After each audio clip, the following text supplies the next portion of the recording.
akun official Tempo itu mendapatkan ancaman, mendapatkan pesan lewat japri dari seorang pengguna Instagram namanya Dery Noah. Dan dia bilang, apakah cukup kepala babinya? Nah gitu. Terus udah dia maki-maki Tempo sebagai media pemecah belah bangsa, antek asing dan sebagainya. Terus dia bilang teror tidak akan berhenti sampai kantor kalian mampus.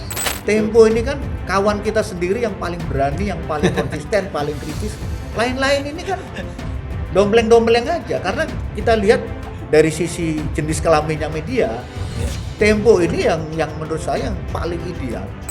Tadi kalau disebut operasi, ini seperti orkestrasinya rapi sekali. Bahkan di dalam teror kepala babi yang kami dapatkan datanya ya, itu seperti ingin mengarahkan tuduhan kepada pihak tertentu. Jadi tidak ada kata lain selain ini siapapun penerornya ini orang yang kejam dan telenges. Halo Sobat TN, ketemu lagi kita di Open Minded. Yakin betul para Sobat TN masih ingat peristiwa ketika kantor redaksi Tempo dikirimi 2 paket lain hari yang isinya menurut saya jelas-jelas mengerikan sekaligus jelas-jelas menjijikkan. Yang pertama, paket itu isinya endas babi, kepala babi yang sang kepala tak lagi punya daun telinga, sudah dipapas itu daun telinganya. Yang kedua, 3 hari kemudian datang paket yang isinya bangkai 6 ekor tikus got yang para badan itu tak lagi punya kepala. Jadi para kepala bangkai tikus itu sudah dipapas juga. Nah, tanpa perlu membawa-bawa kasus lain, teror lain yang mungkin juga menerpa media lain, sudah pasti ini ditunggu-tunggu sigi polisi. Karena pasti sekeranjang pertanyaan yang serta-merta muncul itu pasti otomatis. Yang paling sederhana, siapa pelakunya gerangan, terus apa motifnya, sampai biasanya dikaitkan dengan iklim kebebasan pers di negeri ini. Itulah kira-kira yang akan kita bincangkan di siniar kita kali ini. Tapi sebelum berangkat, sila Sobat TN untuk subscribe dan nyalakan lonceng notifikasinya. Juga jangan lupa follow akun Instagram kami di @diskursusnetwork.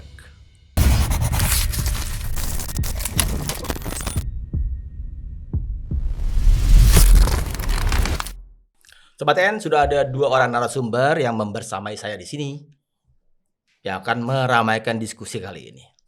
Saya perkenalkan satu-satu. Di sebelah kiri saya ada Wakil Pemimpin Redaksi Tempo, Kang Bagja Hidayat. Selamat datang, Kang Bagja. sore ya. Baik, Kang. Pertanyaan pertama, ini datang ke sini masih dikawal kah? Dikawal. Masih dikawal? Enggak. Tadi datang sendiri tapi semua orang tahu. Itu SOP-nya yang sejak ada teror itu semua orang harus minta izin ke semuanya. Kalau mau keluar kantor. Tuh, biar Sobat DN tahu, ini yang terjadi setelah teror itu menerpa Tempo. Nggak bisa jalan sendiri sekarang. Di sebelah kanan saya ada pengamat media juga akademisi Mas Makrun Sanjaya. Selamat datang Mas. Nah, Waalaikumsalam. Iya. Udah kesekian kali nih Mas Makrun kesini ya kan. Terima kasih undangannya. Sama-sama Mas. Mari kita berangkat Sobat DN. Saya tentu saja bertanya ke Kang Bagja dulu. Yeah. Sebagai yang bersangkutan langsung dengan peristiwa teror. Rasanya kita semua sepakat ya, itu teror ya, tidak yang lain ya, sepakat ya. Gitu kan. Karena itu bukan bingkisan lebaran kan di sini kan. Bukan nastar dan juga kastengel, itu bangkai-bangkai itu yang mengerikan. Bukan hamper sebenarnya. Kang Bagja. Iya. Pasti semua kita, semua publik di luar sana pengen tahu. Titik terakhir yang sudah dilakukan oleh polisi untuk pengungkapan penyidik kasus ini sampai di mana nih?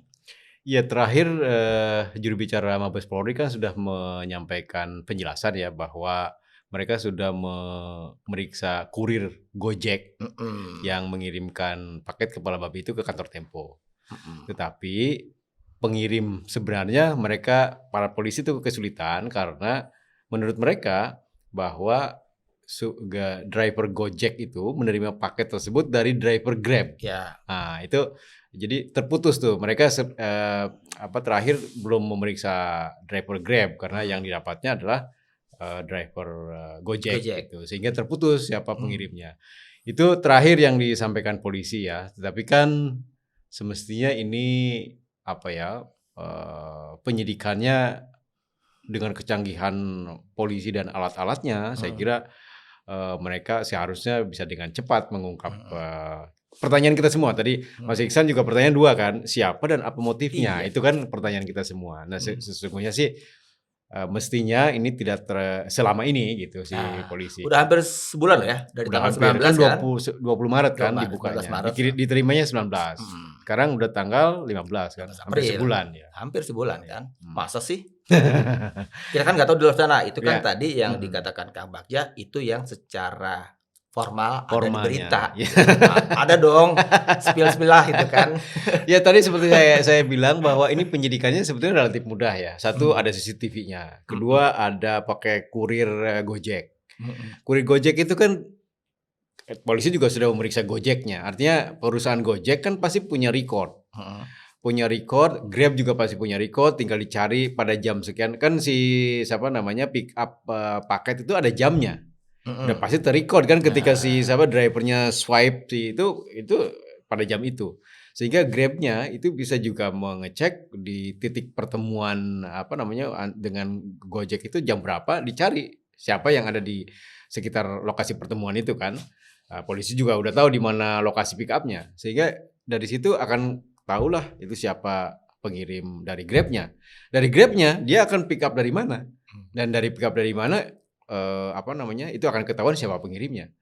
Dan seperti saya bilang tadi ini investigasi yang relatif mudah dengan kekuasaan polisi yang bisa manggil orang, manggil siapapun gitu, itu bisa memeriksa mereka gitu. Dan dengan begitu mungkin sih 2 hari gitu cepat bisa ketahuan. Sehingga polisi bisa ngambil siapa pengirimnya itu, lalu umumkan kepada publik bahwa inilah pengirimnya. Nah, kita masih tanya misalnya apa motifnya. Ya, tinggal ditanya apa motifnya. Ya, kita nggak tahu apa motifnya kan dengan mengirimkan. Karena seperti Mas Iran tadi bilang bahwa ini sesuatu yang sangat serius. Itu kenapa media-media asing menaruh perhatian sangat besar kan terhadap kasus ini. Karena ini teror tidak hanya kepada Tempo, tapi teror terhadap kebebasan pers tadi seperti yang tema perbincangan kita sore ini. Sehingga kalau misalnya ini polisi tidak serius mengungkapnya, tidak bisa mengungkapnya, ya yang kalah adalah kebebasan pers, yang kalah adalah demokrasi kita. Sehingga mungkin lain kali nanti atau di kemudian hari pelakunya tidak akan jerak. Iya kan, karena ini tidak diusut lebih secara tuntas. Nanti suatu kali ada media lain yang dikirimkan kepala yang lain kita tidak tahu, sehingga terornya itu menjadi meluas dan itu membuat mereka tidak kunjung jerak. Dan mungkin saya tambahkan lagi kronologinya ya lebih detail. Jadi tanggal 19 itu kan diterima dari Gojek tadi itu. Diterima, cuman dibukanya karena itu untuk Francisca Christy Rosana itu hostnya Bocor Halus. Baru besoknya Cica lagi liputan tanggal 19. Tanggal 20 itu baru dibuka. Nah, tanggal 21 pagi, jam 4 pagi, akun official Tempo itu mendapatkan ancaman, mendapatkan pesan lewat Japri dari seorang pengguna Instagram namanya Dari Noah. Nah, dia bilang, apakah cukup kepala babinya? Nah gitu. Terus udah dia maki-maki Tempo sebagai media pemecah belah bangsa, antek asing dan seterusnya. Terus dia bilang teror tidak akan berhenti sampai kantor kalian mampus. Itu kalimat terakhirnya. Itu tanggal 21 pagi ya, jam 4. 21 siang kita melaporkan ini ke Mabes Polri. Pemred kami, Setri Asar itu melaporkan ke Polri 21 siang. 21 maghrib, habis maghrib saya ditelepon Stefanus Pramono bahwa WhatsApp ibunya Cica itu diretas, diambil alih oleh seseorang. Dari mana taunya? Dari keponakannya Cica di tempat lain yang memberitahu Cica, kok ini nomor ibumu itu suaranya laki-laki. Gitu. Jadi ditelepon. Ibunya Cica pada jam itu lagi kebaktian, handphonenya sedang dicas di rumah gitu. Tiba-tiba dia nomor ini itu nelpon keponakannya Cica itu, isinya suaranya laki-laki. Ditanyalah sama sepupunya Cica ini kan, siapa kamu? Nah, dijawab, kalau kamu ingin tahu saya, keluar dari rumah. Ya paniklah semua orang kan. Dan begitu kita cek ke Meta, cek ke WhatsApp, itu memang itu di hijack. Udah positif di hijack karena ibunya Cica masih di gereja waktu itu. Itu 21 malam. 2 pagi, jam 2 pagi kita ada dua orang itu melempar bangkai tikus tadi yang kepalanya udah dipotong itu. Itu dilempar ya, bukan dikirim. Kalau di paket babi kan dikirim. ada Artinya kurir, ada serah terima dengan satpam. Kalau ini dilempar dari luar pagar gitu. 6 ekor tikus. Nah, jadi ancamannya dari Noah itu terbukti gitu. Bahwa dia tidak akan berhenti meneror dengan mengirimkan ada kiriman paket tikus. Nah, di 21 malam juga sebelum di tengah WhatsApp ibunya Cica diambil alih, itu dari Noah ini itu mendoxing Cica nggak berhenti. Doxing. Ya, Jadi doxing, ya. data pribadi Cica diumbar di media sosial, foto-fotonya diumbar dan seterusnya. Ya, Cica langsung tahu karena itu di-mention pada hari itu ya. Dan itu nggak berhenti. Nah, kemudian diberitakanlah itu yang bangkai tikus itu diberitakan di Tempo dengan mention dari Noah ini. Akhirnya ada masyarakat sipil rame-rame mereport akun ini. Memang di suspend ya si akun ini, tapi hanya 2 jam kalau nggak salah hidup lagi dan dia mendoxing lagi. Jadi dari tanggal 19 sampai tanggal 22 itu ada rangkaian yang saya kira ini berhubungan karena narasi yang dipakai oleh Dari Noah itu persis sama dengan narasi yang terjadi pada 19 Maret. Jadi sebelum kita terima paket kepala babi, siangnya itu di Dewan Pers ada sekelompok orang berdemonstrasi meminta Dewan Pers memanggil Tempo dengan tuduhan bahwa Tempo ini satu antek asing, kedua media pemecah belah bangsa, ketiga pengkritik pemerintah gitu. Nah, ini narasinya sama dengan dari Noah. Narasinya juga sama di doxingnya, sama dengan tanggal 22 Maret itu. Sobat TN, barusan detail sekali Kang Bagja membagi cerita betapa nggak cuma soal paket isinya kepala babi itu, kan? Banyak rangkaian dan itu detail, banyak yang belum tahu pasti. Jadi nanti setelah ini selesai tonton lagi karena itu bisa paham betapa gitu kan serangan-serangan itu, teror itu luar biasa kepada Tempo gitu kan. Tapi kan si driver Gojek itu terakhir tanggal 10 April itu Direktur Tipidum Bareskrim Brigjen Juhandani Raharjo bilang sampai saat itu tanggal itu 10 April polisi belum tahu adakah si driver Gojek itu dengan si driver ojol Grab. Itu via aplikasi nyambungnya atau ketemuan langsung atau mereka nggak bisa dipastikan kenal atau tidak di antara mereka. Itu bisa dipercaya nggak? Tanggal 10 April loh. Iya, yang jelas pakai aplikasi karena kan polisi bisa melacak siapa drivernya, ya kan? Itu kalau tidak memeriksa Gojek tidak akan tahu kalau tidak pakai aplikasi. Artinya pertemuan atau pemberian paket ini tidak melalui aplikasi. Katakanlah si supir Grab-nya pun tidak pakai aplikasi ya. Tapi kan dia ketemu dengan supir ojolnya, supir Gojek. Artinya kan si supir Gojek itu pick up barang dari seseorang. Seseorangnya itu supir Grab. Nah, tentu saja apakah si supir Grab-nya ini yang menjadi pengirim kan kita tidak tahu karena polisi belum memeriksa. Seharusnya bisa memeriksa. Katakanlah dia tidak memakai mempick up dari seseorang pengirimnya memakai aplikasi Grab. Kan bisa ditanya, ini dari siapa? Dengan memeriksa si supir Grab-nya. Ini dari siapa? Apakah kamu ngirim sendiri? Ya, kita nggak tahu karena polisi belum memeriksa ya. Artinya apa? Tadi seperti saya bilang, ini sebetulnya urutan pemeriksaannya itu bisa dengan mudah lah. Polisi kita kan hebat sekali. Polisi kita, bayangkan Mas Ihsan, kita ini para polisi kita Densus terutama itu kan bisa ngelacak para teroris sampai ke sel-selnya, ya kan? Ya alhamdulillah sekarang tingkat terorisme kan turun. Itu karena kerja keras polisi yang sangat canggih dalam melacak jaringan teroris ini. Ya maksudnya kalau teroris aja bisa dilacak, apalagi ini teror kepala babi ini gitu. Tapi bahwa Brigjen Direktur Tipidum tadi itu bilang bahwa ini yang sempat katakanlah menghambat kerja mereka kan ini seperti terputus, seolah-olah terputus nih dari driver yang satu ke driver yang satu gitu kan. Nggak terputus sih, kan tadi tinggal ditanya si siapa Gojeknya, kamu dapat paket dari siapa? Dari si A. Dari si A-nya siapa? Dia sopir Grab. Pertanyaannya dari mana polisi tahu bahwa ini sopir Grab? Ya kan? Ya. Kalau dia di luar aplikasi, pasti di dalam aplikasi, sehingga polisi jadi tahu gitu. Nah kalau di dalam aplikasi kan tinggal panggil Grabnya, ya kan? Tinggal panggil Grabnya. Ini ada data begini-begini. Siapa apa namanya supir Grabnya, kan tinggal dipanggil. Polisi punya kekuasaan pro-justisia untuk itu. Nah dari si Grab itu kan ditanya, kamu ngirim sendiri atau ada kiriman apa dapat terima paket ini dari orang lain? Dari orang lain misalnya ya, dari orang lain Pak. Siapa orang lainnya? Kan tinggal dilacak. Semua orang kan punya KTP Pak Ihsan, punya alamat, punya rumah, punya teman, punya macam-macam yang bisa dilacak sebagai bagian dari penyidikan gitu. Sehingga ya seperti saya katakan tadi, seharusnya sih 2 hari bisa ketahuan ya. Sehingga publik kita semua nih bisa diskusinya bisa lebih maju. Iya. Ya kan, tidak sekadar menebak-nebak ini siapa pengirimnya, tapi lebih maju pada mengapa kok dia itu mengirim. Siapa orang ini? Bagian dari kelompok mana? Kok yang diincarnya Tempo? Ada masalah apa dengan Tempo? Gitu kan? Kita bisa berdiskusi di situ.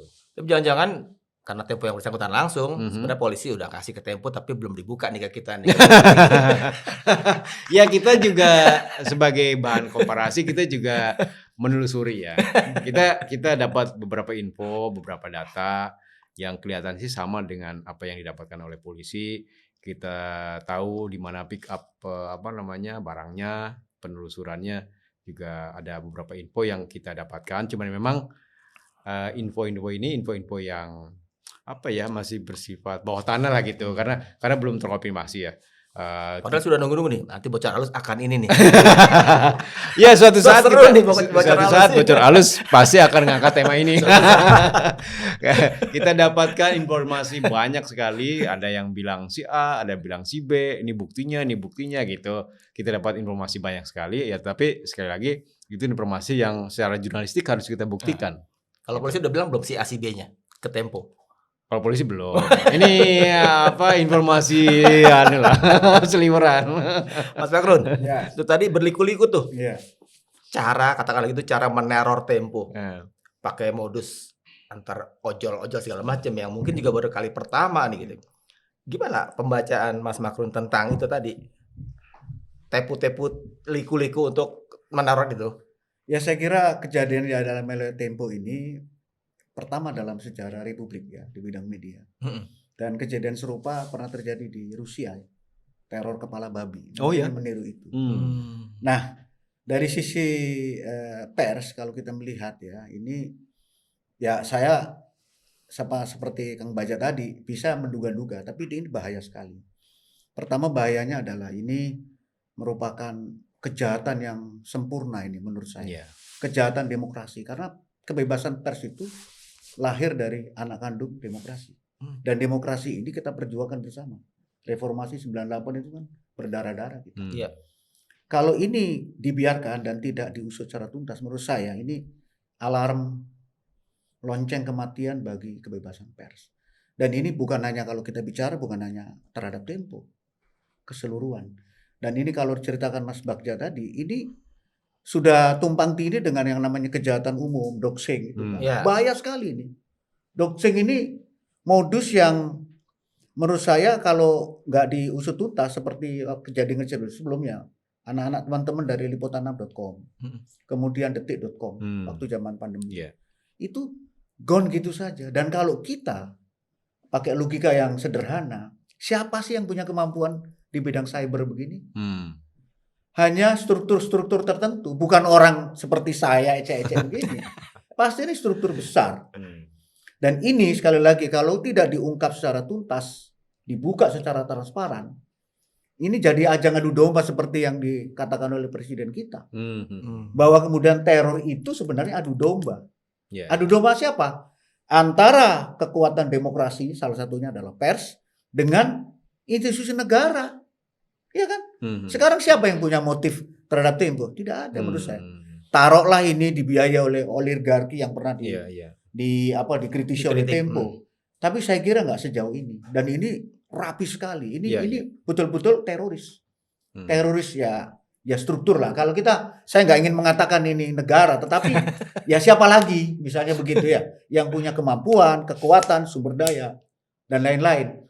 Dan ini menurut saya adalah kalau mau dituntaskan ini ya sekarang ini, dan kita afirmasi pernyataan Pak Presiden Prabowo kemarin wawancara dengan 6 orang pemimpin redaksi itu, ya ini sinyal untuk segera dituntaskan, jangan dibiarkan. Dan kalau saya melihat ini seperti yang digambarkan oleh Mas Bagja, ini udah tanggal 15 ya. Rekaman ini kan tanggal 15. Peristiwa 19 atau 20. Udah hampir sebulan. 25 hari. Kerja polisi saya kira, saya juga pernah jadi wartawan kepolisian. Ini simple way menurut saya. Ecek-ecek ini. Kan itu tadi, kalau supir Grab, taruhlah dia tidak melalui aplikasi, Mas. Dia ketemu di satu titik Jakarta. Itu kan si supir Gojek ini akan menjadi saksi mahkota, dan dia akan diberikan sketsa wajahnya seperti apa, ya kan? Posturnya bagaimana, lalu ring 1, ring 2, ring 3, ring 4 di lokasi pertemuan itu akan ditelusuri oleh polisi. Bahkan sekarang itu lokasinya itu sudah dalam pengamatan yang 24 jam. Pergerakannya kemana, apalagi kalau misalnya di tempat terbuka yang daerah-daerah strategis, pasti CCTV di mana-mana, Mas. Sekarang maling yang misalnya maling motor ya, pakai helm, nyolong misalnya di suatu tempat ada CCTV, kebaca kok. Nah gitu loh. Jadi kira-kira ini makhluk semisterius apa ini yang si driver Grab ini sehingga kok sulit dilacak. Saya kira ini sudah terlalu lama. Dan ini menurut saya kita panggil kekuatan civil society seperti kasus Sambo. Media harus turun segera. Cuma masalahnya ini kalau saya lihat ya dari sisi konteks landscape media di Indonesia, Tempo ini kan kawan kita sendiri yang paling berani, yang paling konsisten, paling kritis. Lain-lain ini kan dombleng-dombleng aja. Karena kita lihat dari sisi jenis kelaminnya media, Tempo ini yang menurut saya yang paling ideal dalam konteks sebagai media ruang publik yang paling elegan itu Tempo. Ya, saya juga orang media. Tentu saya Tempo ini kan pesaingan kalau bagi saya. Tapi dalam konteks kebebasan pers, konteks demokrasi, konteks peradaban yang modern di era sekarang ini kasus yang dialami Tempo ini tidak boleh dibiarkan. Semua media harus ikut turun tangan. Seperti waktu Sambo itu kalau nggak digempur media, Mas, selesai itu. Bahwa itu tembak-tembakan antara Brigadir Eliezer sama si Joshua. Tetapi kan ternyata didorong oleh kekuatan civil society, dan waktu itu saya akui, saya angkat jempol kepada Menko Polkam Pak Mahfud MD kan, yang dorong itu semua. Bahkan Ketua Kompolnas saja sudah mengatakan ini kasus ini udah selesai karena itu tembak-tembak. Tapi kekuatan civil society bersama dengan aparat yang kemudian punya komitmen tinggi, ya, dalam hal ini Pak Menteri Menko Polkam waktu itu. Terus media seluruh yang royok, baik media arus utama, media alternatif, semua bangkit. Itu akan kemudian terbongkar. Menurut saya itu jadikan role model untuk mengungkap kasus ini. Saya kira begitu. Saya pengen dapat penjelasan lebih atau ketegasan lebih lah dari pernyataan Mas Makrun. Adakah ini teror kepada Tempo yang jelas-jelas kita sedang bahas ini berkaitan dengan kata ada operasi tertentu dari institusi negara tertentu? Mungkin terkait dengan posisi yang diambil Tempo yang begitu kritis tadi. Saya kira tinggal ditanya kepada Tempo. Dalam rentang setahun terakhir, 2 tahun terakhir, institusi mana yang sering tanda kutip ya, yang dihantemin ya, dikritik. Sebenarnya bukan dihantem, dikritik itu normal. Dan kritik itu obat. Dan ini di alam demokrasi nggak boleh menghambat kritik, nggak boleh denial terhadap kritik, apalagi melawan. Nah gitu. Jadi kalau saya secara teoritik begini. Tapi ada operasi yang terstruktur rapi gitu ya. Could be, bisa jadi. Tapi saya nggak mau ini. Tapi kita pakai logika saja. Siapa sih yang punya kekuatan, sumber daya, sistem, struktur? Ya kan? Kalau cuma korporasi misalnya ya, misalnya Tempo belum lama ini ngangkat soal apalah, soal pagar laut lah, apa nikel kayak apa. Saya kira nggak se ini konteks Indonesia ya. Kita jangan terpengaruh oleh film-film mafia yang ini. Kita konteks Indonesia, ya kan? Saya kira hanya kekuatan-kekuatan tertentu. Pasti ada operasi. Tinggal tadi kan sudah di setting up. Di sebelumnya di Dewan Pers ada demo-demo. Narasinya sama. Dan kalau kita angkat demo-demo itu siapa sih mereka? Pasti quote unquote ya orang-orang bayaran atau orang-orang pion-pion yang memang dipakai untuk itu. Pasti mereka bukan orang-orang yang murni karena nasionalisme atau patriotisme ke dalam negara. Kalau memang Tempo ini dianggap sebagai ancaman negara. Enggak, justru Tempo ini yang menyehatkan negara. Martabat negara ini di dalam demokrasi, dalam tata pergaulan dunia yang sudah semakin mengglobal ini, Tempo ini harus kita rawat. Karena hanya Tempo yang mampu melakukan itu. Semua media harus dirawat. Ya, semua media, tetapi dalam konteks ketika Tempo mengambil positioning sebagai kritis, egaliter, kemudian bersikap independen, ini yang harus kita jaga. Kita jaga itunya, bukan Tempo secara isinya. Itunya. Karena apa? Kalau Tempo ini benteng terakhir, kalau tidak dijaga, Mas, habis kita. Habis. Karena kalau saya sudah petakan, saya praktisi media udah 27 tahun di TV. Kemudian di bidang akademik saya mengkaji dalam berbagai aspek. Kita satu-satunya harapan, kalau saya ya sebagai ahli media sekarang, harapan saya kepada Tempo. Waduh, berat banget tuh. Tidak membuat Mas Bagja GR ya. Ini adalah murni pandangan seorang akademisi yang sudah membaca berbagai literatur dan ditempa oleh pengalaman panjang di dalam media.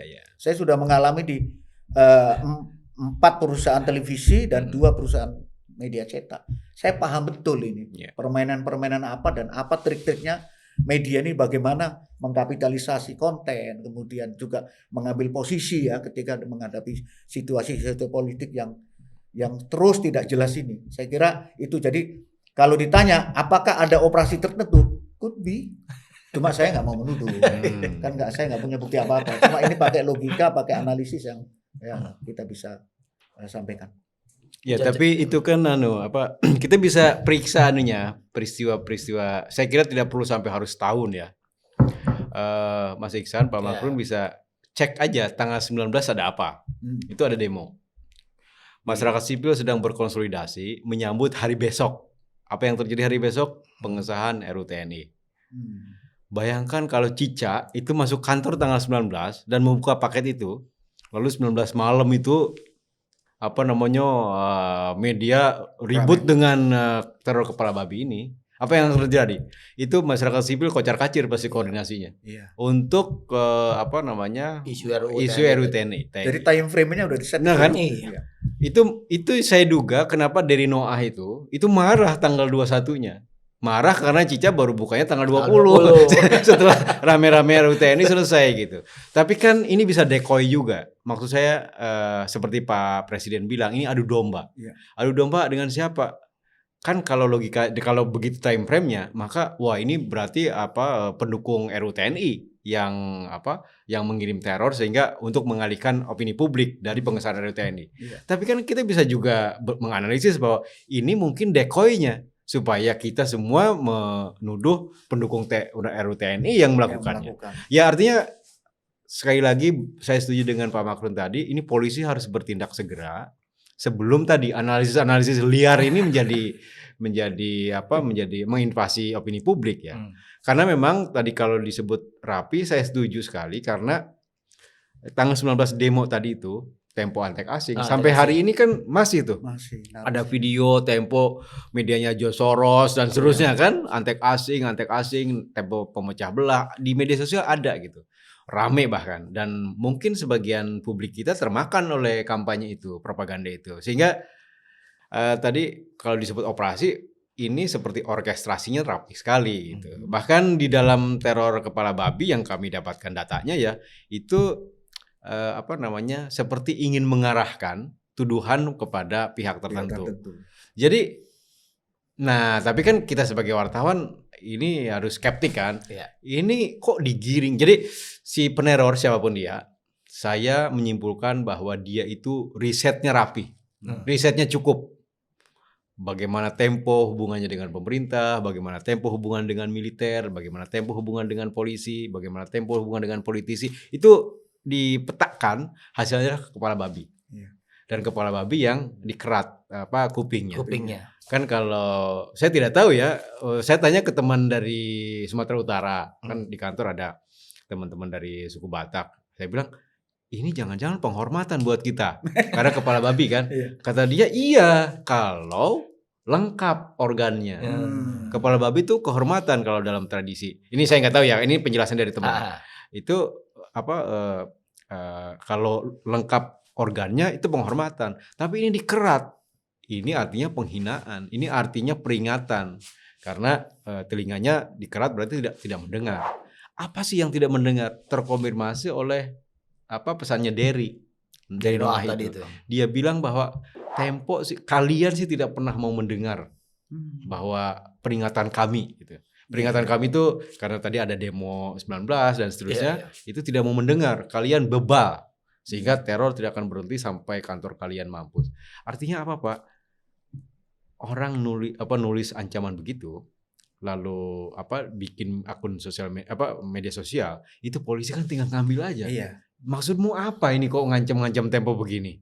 Ya kan? Tapi kan kita tidak pernah mendengar dari tadi Direktur Pidana Umum tidak mendengar ada pemanggilan kepada si Derry Noah. Nah, jadi terlalu banyak clue, terlalu banyak petunjuk, tapi polisi kayak sempit langkah gitu untuk melanjutkan penyelidikan. Menarik. Bahwa si Derry Noah itu tidak diangkut untuk diperiksa, menarik. Iya. Kalau nggak salah baca riset saya, ini model teror yang baru kali pertama dialami setelah berapa 54 tahun Tempo 54 tahun usia Tempo. Jadi teror-terornya kan dulu pernah kita waktu nulis rekan di gendut polisi itu kan pernah dibom. Lalu di kantor Kebayoran Baru digeruduk orang. Kemudian doxing, sejak zaman digital ada doxing. Ini baru pertama kali kita dapatkan teror memakai organ satwa, memakai organ hewan. Dan saya kira ini relatif baru di Indonesia juga ya, bahwa ada orang menakut-nakuti orang lain, tadi kenapa disebut teror, dengan mengorbankan makhluk hidup yang lain.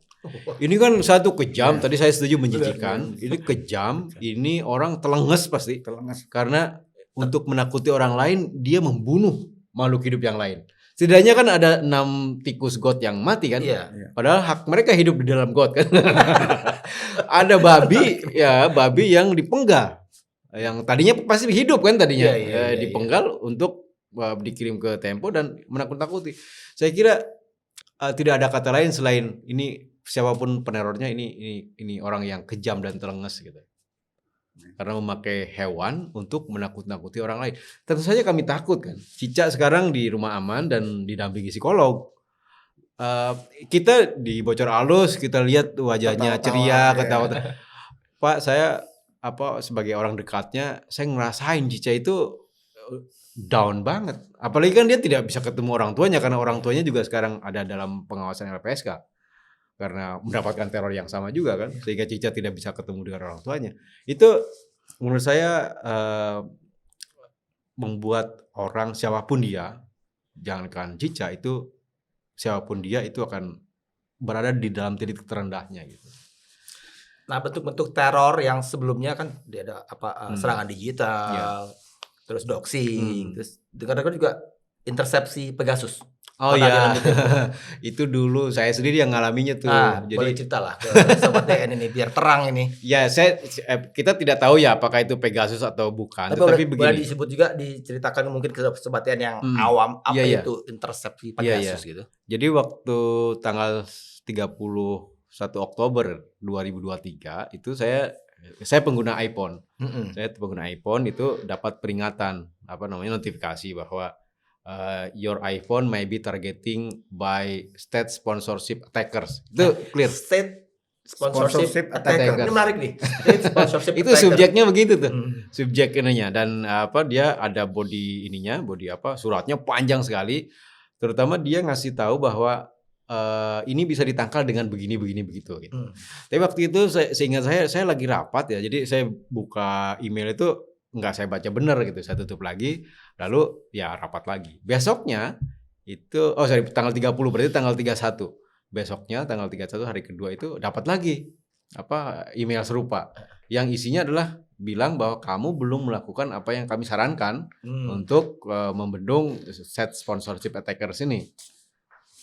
Saya abaikan lagi karena kebetulan lagi rapat gitu. Nah, tiba-tiba saya lagi ngomong sejumlah aplikasi terutama yang menyangkut keuangan, aplikasi keuangan itu log out sendiri. Ngeri banget ya. Saya jadi panik kan dulu. Kok jadi logout sendiri? Ada apa rekening saya kan? Ada rekening, ada kartu kredit. Loh kok jadi logout sendiri? Saya periksa. Saya ingat lagi kan ke notifikasi itu. Saya pikir, oh iya saya belum melakukan ini. Saya buru-buru Pak karena yang dia sarankan adalah segera tingkatkan ke operating OS-nya system OS-nya ke kalau nggak salah yang lebih tinggi. Jadi minimal 14 kalau nggak salah ya. 14. Saya waktu itu pakai iPhone jadul. Nah, begitu saya ke iPhone kan dan itu harganya mahal banget. Aduh, ini untuk memproteksi diri jadi keluar uang begini kan. Nah, saya baca berita di Reuters kalau nggak salah pada sekitar 2 atau 3 bulan sebelumnya itu 160 politikus India itu mendapatkan serangan email yang sama. Dan itu disebut dengan Pegasus. Apakah saya Pegasus? Saya tidak ngecek lebih jauh. Tapi saya tanya ke teman-teman, ini apa sih Pegasus itu? Pegasus itu malware. Namanya aja Pegasus. Tapi sebetulnya barangnya itu malware. Malware yang bisa nyusup ke dalam device kita tanpa ketahuan. Nah, bagusnya ini Kongres Amerika waktu skandal Cambridge Analytica dulu itu kan memanggil perusahaan-perusahaan teknologi Apple, Microsoft, Facebook ya kan semua dipanggilin tuh. Dan waktu itu ada semacam legislative order ditanya ke Apple apa yang kalian lakukan kalau pengguna iPhone itu dapat serangan Pegasus. Nah, dia bilang akan mengirimkan notifikasi. Nah, itu si Mark Zuckerberg bilang begitu. Nah, apakah notifikasi seperti ini? Saya riset, saya baca-baca di berita sih, oh iya memang sama, emailnya sama, jadi sponsorship state attackers gitu. Tapi kan siapa yang melakukannya? Karena Pegasus itu kan dibuat oleh perusahaan Israel. Ya kan, dan membelinya itu harus G2G ya? G2G, government to government, karena itu harus atas izin Mossad kan, lembaga intelijennya Israel. Jadi kalau saya orang Indonesia di intercept Pegasus yang itu adalah milik negara, lah kita kan tidak punya perjanjian diplomatik dengan Israel. Masa kita punya sih Pegasus? Walaupun di liputan Kang bilang ada institusi negara ini yang pakai Pegasus gitu. Jadi di liputan Tempo yang lain di Indonesia Leaks kolaborasi media itu kan nulis tentang Pegasus. Ya dibantah sih sama Polri sama institusi negara ya bahwa mereka tidak punya Pegasus. Tapi kan faktanya saya dapat notifikasi itu gitu loh. Karena itu dari waktu Mas Iksan bilang apakah itu Pegasus, saya tidak bisa memastikan. Karena tadi institusi negara bilang tidak punya Pegasus gitu. Karena kalau diakui punya Pegasus artinya ilegal kan barangnya karena kita nggak punya hubungan diplomatik ya dengan Israel ya. Jadi mungkin kalaupun punya ya belinya dari black market ya. Mas Makrun tentang sekitaran Pegasus, serangan digital itu apa? Saya mau nanya dulu. Mas Bagja, itu kejadian Oktober 2023. Iya. Ya sudah situasi politik udah panas ya. Itu 2 hari setelah kita Tempo itu mengangkat laporan utama timang-timang dinastiku saya. Ya itu maksudnya selalu ada benang merah, selalu ada benang merah. Situasi-situasi tertentu yang menjadi konten Tempo itu lain. Dan saya yakin ini bukan serangan random. Ini serangan yang sudah pakai target ya kan dengan kode-kode tertentu. Ya bisa bukan by state aparatus ya yang memiliki ini.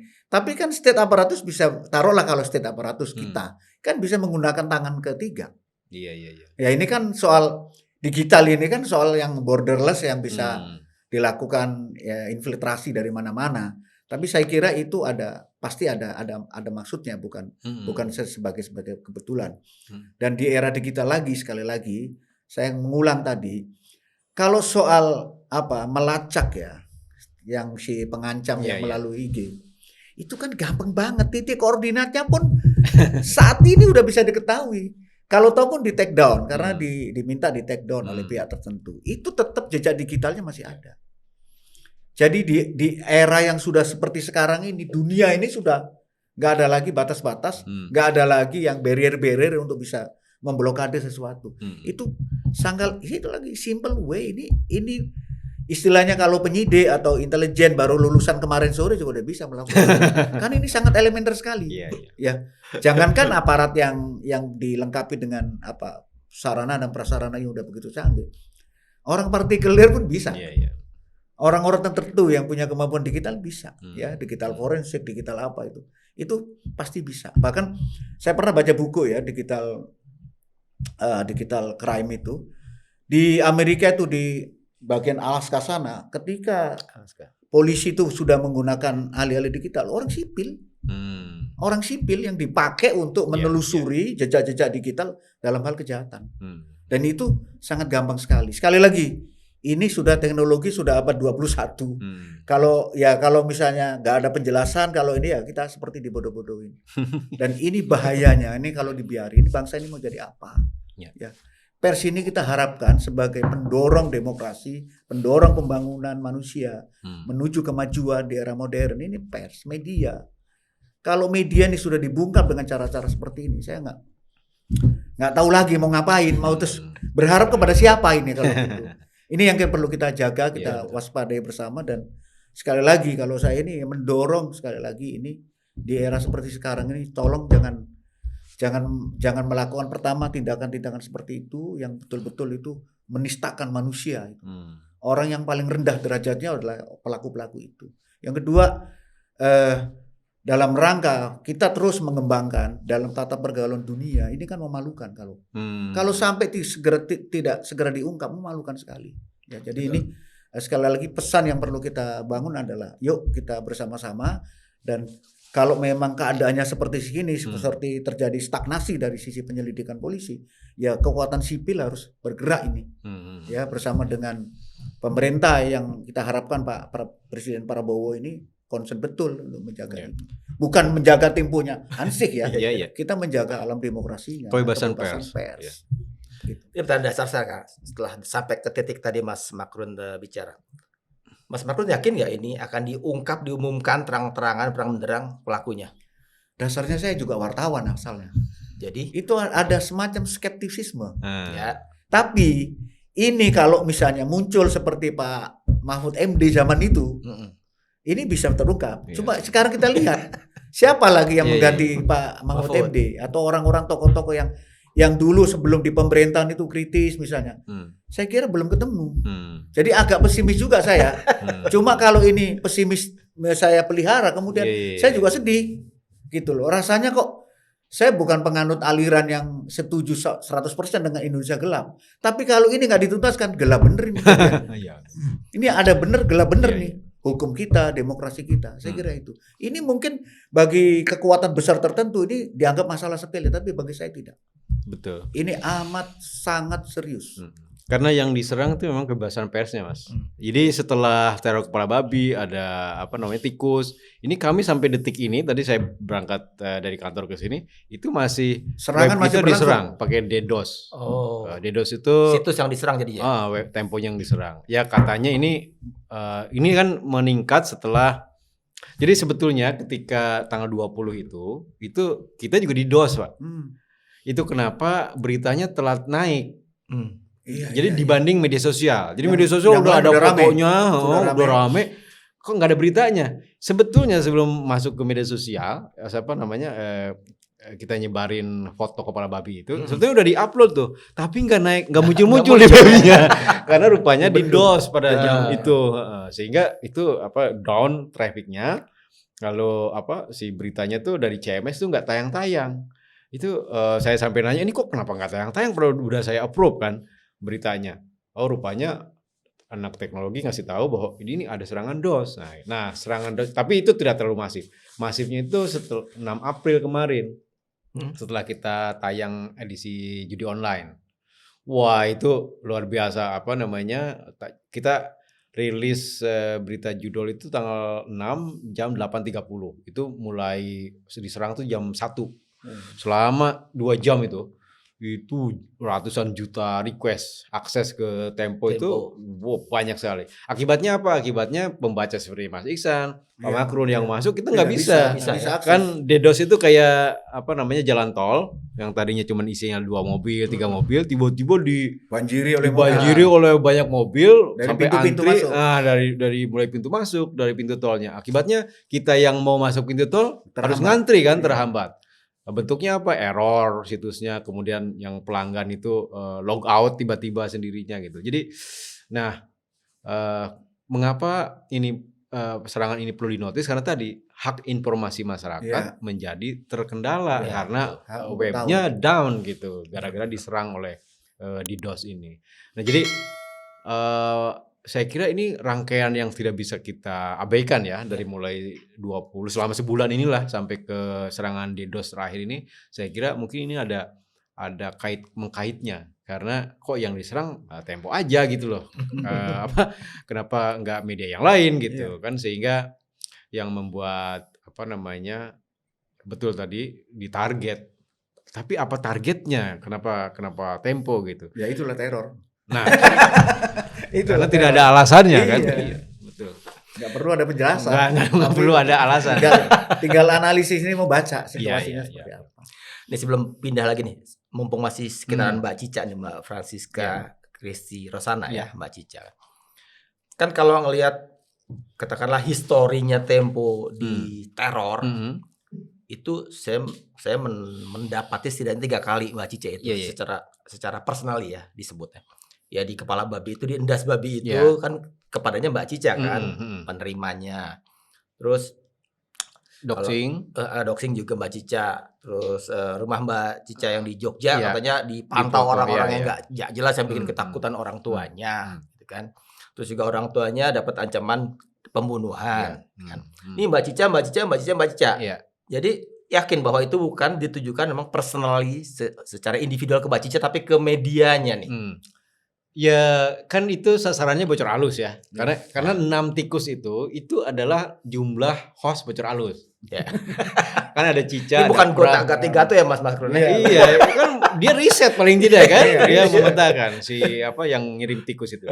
Cica, Pram, Husen, Egi, Erwan, dan satu lagi Rikang kan. Itu 6. Jadi ada 6 tikus yang dipotong kepalanya itu. Pertanyaannya kenapa Cica? Nah, itu mengapa dia. bukan Pram yang paling tengil di antara 6 itu kan, gondrong, pakai baju hitam gitu. Saya kira karena Cica yang paling lemah. Di antara 6 itu, satu Cica minoritas, kedua perempuan. Nah, ini yang sangat kami khawatirkan, bahwa mengapa yang diserang Cica karena gendernya. Iya. Jadi kalau Mas Iksan kasarnya gini lah, bukan berarti saya mengecilkan ya. Kalau yang diserangnya Pram, saya bisa tidur Pak. Malah itu biasa aja lah. Tapi begitu yang diserang Cica Pak, yang kepikiran semua orang jadinya. Iya. Pram yang sebagai atasannya dia kepikiran, saya kepikiran gimana psikologinya Cica, gimana itu. Jadi ya ketika yang diserangnya Cica, semua orang jadi kena. Tapi ketika yang diserangnya yang lain, mungkin tidak. Yang lain-lain ya masih santai. Husin kan dua kali diserang. Husin 2 kali. Mobilnya dipecahin. Iya kan. Husin 2 kali mobilnya dipecahin. Ya waktu itu ya ini teror Sen, tapi kita bercanda-bercanda gitu. Tapi begitu sama Cica, kita nggak bisa lagi bercanda. Karena ini perempuan dan satu perempuan, dia kedua Katolik. Dianggap jadi si peneror menargetkan Cica untuk menyerang titik terlemahnya gitu. Itulah yang membuat ini targetin tidak kepada Cicanya Ansi, tapi kepada satu dari Cica naik ke bocor halus, naik ke Tempo. Karena sekarang semua orang Tempo jadi mikirin Cica. Betul. Semua teman-temannya. Dan keberlanjutan teror masih berlangsung kan. Nah, DDoS itu sekarang masih jalan. Betul. Tapi kan kemudian ini kita bergeser ke responsi dari pemerintah. Seorang kepala PCO ya, Presidential Communication Office, Hasan Nasrallah kita sebut-sebutnya kan. Kan itu juga menjadi sebuah perbincangan yang menarik ketika dia dengan santai, dengan ringan, katakanlah begitu. Ya kita dimasak aja. Mau bisa dibilang minim empati atau malah nir empati malah ya. Ya dimasak aja gitu kan. Tapi kan dia bilang itu berangkat karena Cicanya di medsosnya juga bilang kirimin gue daging babi dong gitu kan. Jadi gimana membacanya? Respon manusia itu, respon orang yang umum ya dalam psikologi itu ketika kita dapat musibah, itu satu denial. Kedua marah. Ketiga ada 5 tuh, saya lupa tahap-tahapnya, ke akseptansi, dan ketiga adalah ikhlas menerima. Cica ini karena dia nge-tweet yang dikutip Pak Hasan Nasbi itu baru beberapa jam setelah dibuka, itu dalam fase denial. Denial dalam arti ih kok dapat kepala babi, kenapa gue gitu. Iya. Cica karena denial, dia pura-pura Tegar. tegar. Pura-pura tidak takut. Karena memang saya sendiri yang mengumumkan di grup redaksi, teman-teman, kalau Anda nge-tweet apapun tentang teror ini, tunjukkan bahwa Anda meresponnya dengan gembira. Buat apa? Untuk memberikan pesan kepada penerornya bahwa kami tidak takut. Kami fasenya melawan gitu terhadap peneror itu. Kami tidak takut loh walaupun kamu teror. Tapi setelah itu Pak, ya down semua. Cica itu nangis. Cica itu sampai sekarang kan didampingi psikolog karena ya psikolog ingin tahu apa ada gangguan, ya pasti ada gangguan kan. Pasti kecemasan. Itu harus kecemasan, tidak bisa tidur dan seterusnya. Kalau saya aja nggak bisa tidur Mas setelah itu, gila ini orang kok bisa ya. Yang saya pikiran gila nih orang kejam banget gitu, bikin ketakutan orang lain dengan membunuh hewan lain, membunuh makhluk hidup lain, kan kejam banget itu.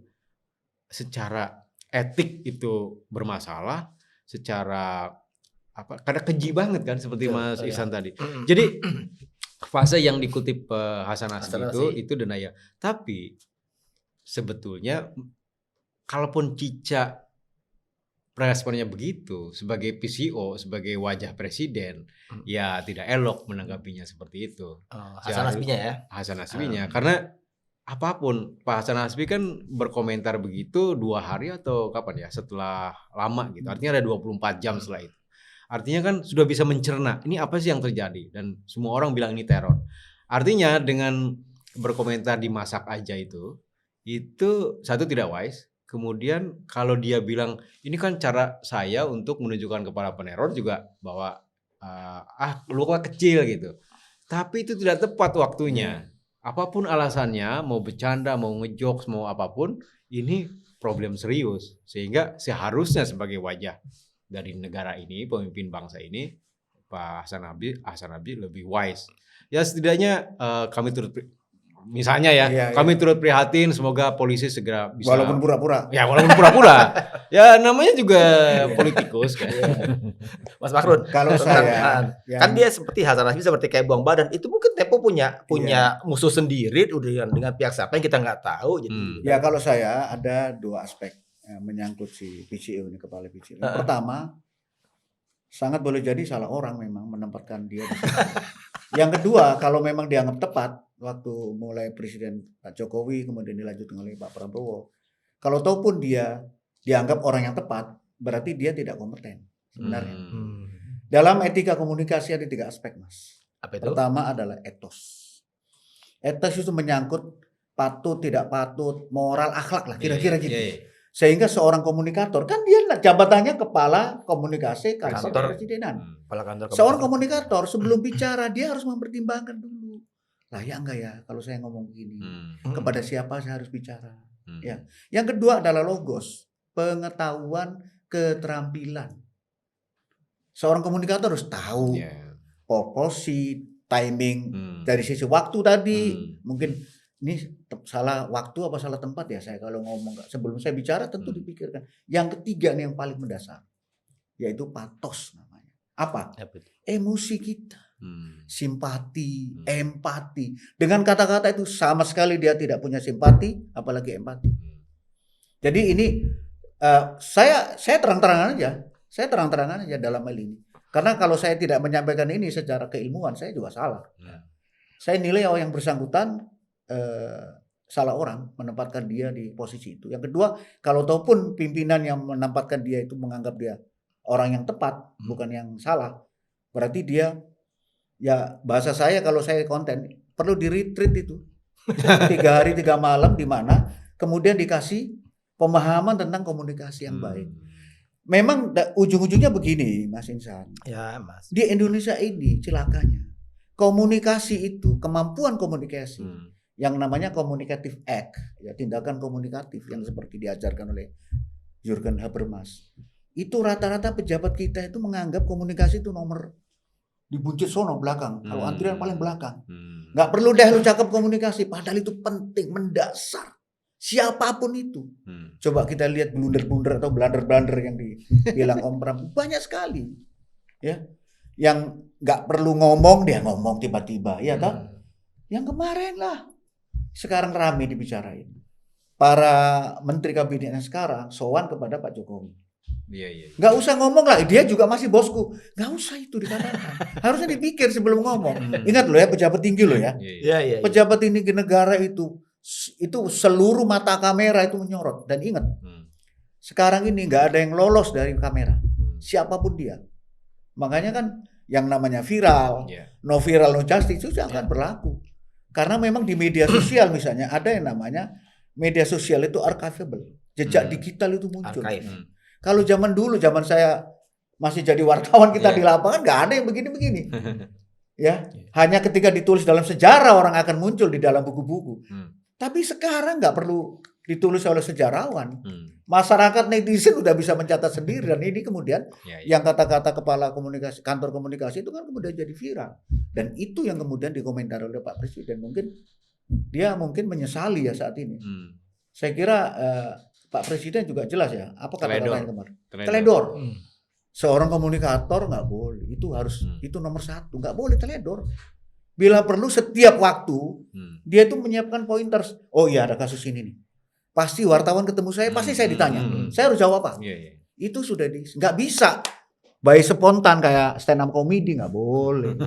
Ya, ini pejabat negara yang wajah presiden. Jadi saya kasih saran, kalau memang yang bersangkutan masih dipertahankan, harus mendapat treatment ini. Saya harus mengatakan ini. Karena saya kebetulan orang komunikasi, orang media yang bergelut di bidang ini. Sedih sekali saya kalau juru bicara, taruhlah wajah presiden, representasi dari presiden, gaya bahasanya, ungkapan-ungkapan seperti itu, saya kira tidak layak. Saya kira itu. Kita masih punya waktu beberapa menit terakhir. Saya tentu tidak ingin melewatkan tentang peristiwa ketika Presiden Prabowo diwawancara oleh 6 ya. Yang ketujuh itu moderator, wartawan juga sih. Ya, biar sedikit merefresh ingatan kita semua. Mari kita sebut satu itu.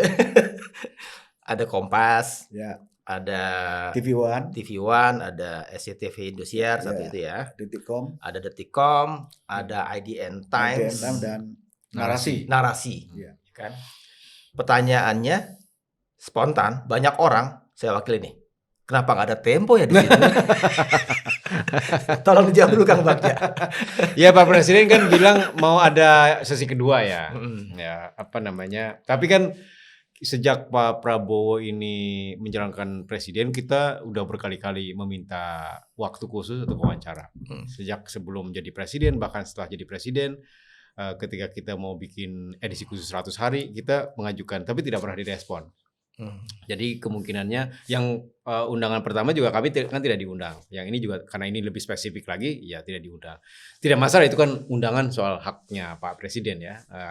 Tapi saya sih sepakat dengan pernyataan Ketua Dewan Pers, Ibu Ninik Rahayu ya, yang mengatakan bahwa wawancara dengan 6 pemimpin redaksi itu membuat informasi menjadi tidak adil.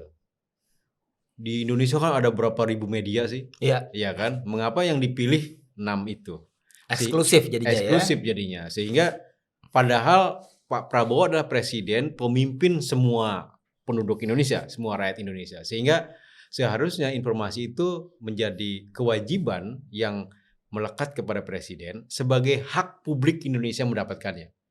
Jadi seyogianya kalau lebih elok sih mestinya tidak ada 6 wawancara khusus ini. Pak Prabowo mungkin dengan cara minta aja pertanyaan ke seluruh media, silakan masukin, lalu dia membaca pertanyaan itu, lalu dia simpulkan, oke, ada banyak pertanyaan yang masuk ke meja saya, tapi kira-kira ada 10 yang menjadi tema utama.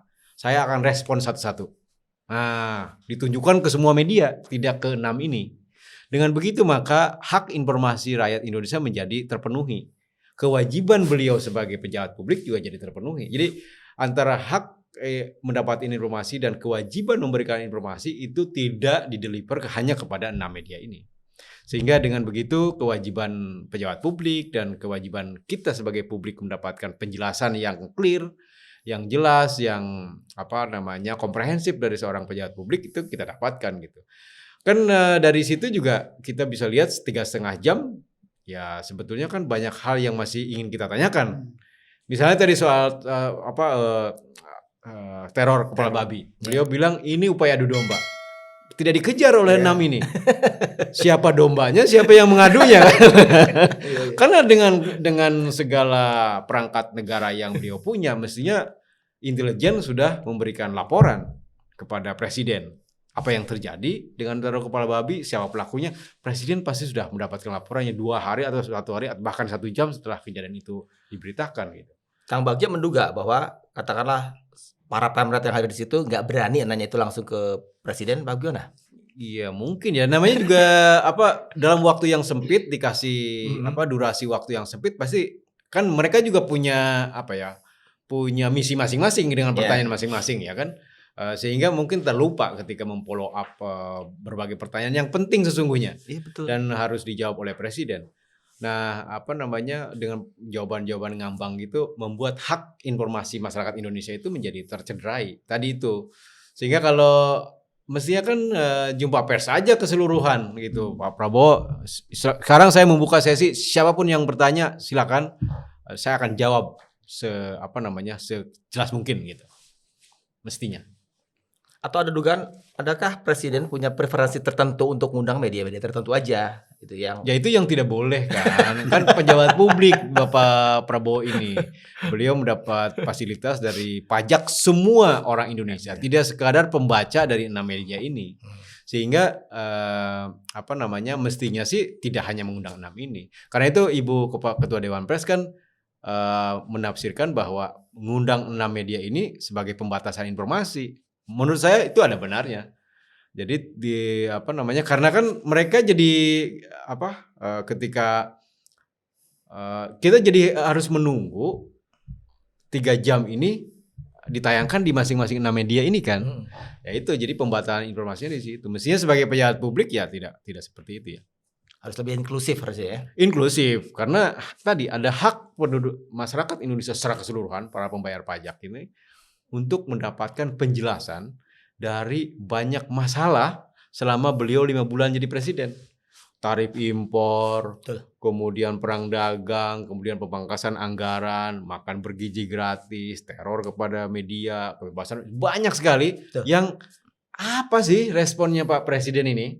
Kok Pak Presiden tidak pernah memberikan hal yang komprehensif. Nah, kesempatan itulah yang harusnya dia pakai.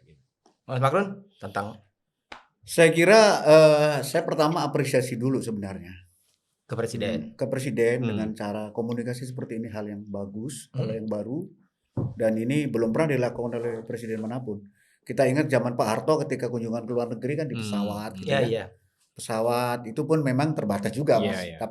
Tapi tidak by design sehingga hanya itu aja karena memang kalau di istana itu dulu bergiliran. Pertama istana ke luar negeri kan bergiliran. Mungkin Mas Insan juga pernah. Iya, saya pernah di sana. Tapi ini hal baru, menurut saya sangat luar biasa. Ya, apalagi kalau dibandingin yang presiden sebelumnya, jumpa pers pura-pura yang pernah kita bahas. Ini sesuatu hal yang baru. Jokowi maksudnya ya. Kita apresiasi dulu. Kita apresiasi dulu sebagai ini tindakan komunikatif yang bagus. Ya. Di luar yang namanya substansi dan kualitatifnya. Ya. Cuma memang kalau saya berharap juga bahwa itu adalah batch pertama, tapi jangan terlalu lama. Segera kalau Pak Presiden ada waktu, mungkin juga kan banyak pertanyaan yang belum terjawab. Itu bisa diupdate, bisa diperbarui atau bisa diperdalam oleh batch berikutnya. Saya kira Tempo harus diundang. Yang belum ada di situ Kompas TV, Metro TV. Metro TV kan pelopor berita televisi. Ya. Dan ya lepas dari itu kepemilikannya Pak Surya Paloh yang terkait dengan Nasdem, mungkin Nasdem bukan bagian dari pemerintah, itu harus dikesampingkan. Karena ketika bicara media ya kan itu kan wakil masyarakat, itu ruang publik yang paling elegan. Jadi yang pertama kita apresiasi cara itu dan perlu dilanjutkan, tapi kemudian batch kedua jangan terlalu lama, dan kemudian nanti ke depannya itu juga teman-teman saya sarankan itu juga sebagian itu kan ex ABG saya Mas, ex anak buah gue. Dari mulai Valirena Daniel sebagai moderatornya dulu sama-sama saya di Metro, Najwa Shihab, ya kan Alada Alvito sama saya di SCTV gitu. Nah itu ke depan mestinya tadi ada namanya kalau wawancara itu progress point to point. Jadi satu poin yang menarik ketika wah ini daging nih, jangan dilepas. Terus saja dikejar. Ya mungkin ada ewo bakewo, maklum lah ya. Dan pertanyaan ketika menyangkut teror itu sudah jam kesekian ya, sudah jam kedua atau jam kedua lebih. Itu sehingga mungkin karena saking banyaknya agenda di kepala untuk ini terlewatkan karena apa yang jadi sasaran target yang penanya dalam hal ini kan Alvito Irinova ya dari Detikcom. Mungkin sudah dia ditunggu agenda lain. Plus berpijak dari pengalaman ketika Najwa Shihab yang seolah-olah dibatasi waktunya oleh si Valirena Daniel ya sebagai moderator. Cuma Pak Prabowo dengan elegan, nggak apa-apa, saya masih sanggup menjawab. Itu bagus itu. Nah jadi mungkin si Alvito itu kena trauma tanda kutip ya. Si Najwa tadi dibatas-batasi. Nah jadi ke depan itu perlu dikejar. Mungkin kalau ada dalam waktu dekat progresnya gimana Pak? Tidak sekedar penilaian. Saya kira juga Pak Prabowo nggak terlalu detail. Cuma beliau berasumsi ini adu domba. Itu jawaban yang tepat sebenarnya. Lepas beliau tahu apa tidak tahu. Tapi seorang presiden kan setiap pagi ada briefing intelijen kan. Pasti tahu lah itu ya.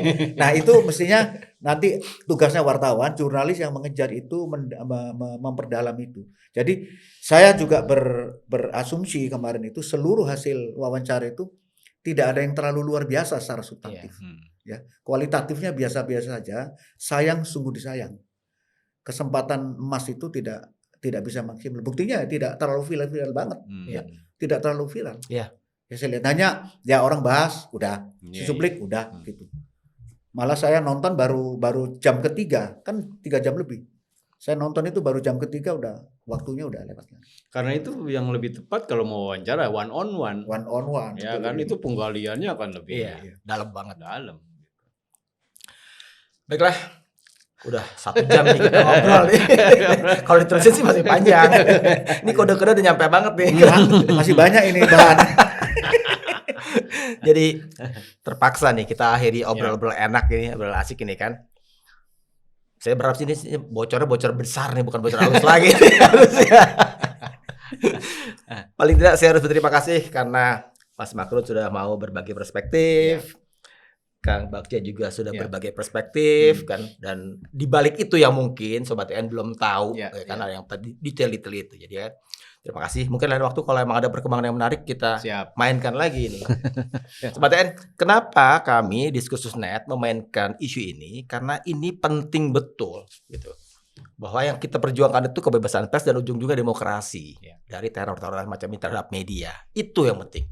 Dan kami akan kawal terus, khawatir ini ya berlama-lama lah. Ini udah sebulan soalnya dari peristiwa paket itu datang di 19 Maret 2025 gitu kan. Jadi ini adalah bentuk dari semangat media untuk memperjuangkan itu tetap kebebasan pers hidup, dan kemudian publik juga mendapat haknya yang pas untuk mendapatkan informasi. Jangan sampai jurnalisnya diteror, kemudian melakukan self censorship yang kemudian hak publik itu jadi terkorbankan. Jadi maksud kenapa kami angkat isu ini lagi seperti itu. Jadi silakan Sobat TN untuk tonton lagi berkali-kali karena banyak yang menarik dari narasumber yang tadi sudah diucapkan di sini. Tapi juga tetap pantang Diskursus.net karena kami Diskursus.net adalah media terverifikasi Dewan Pers. Saya mewakili 2 narasumber, pamit undur diri. Tabik.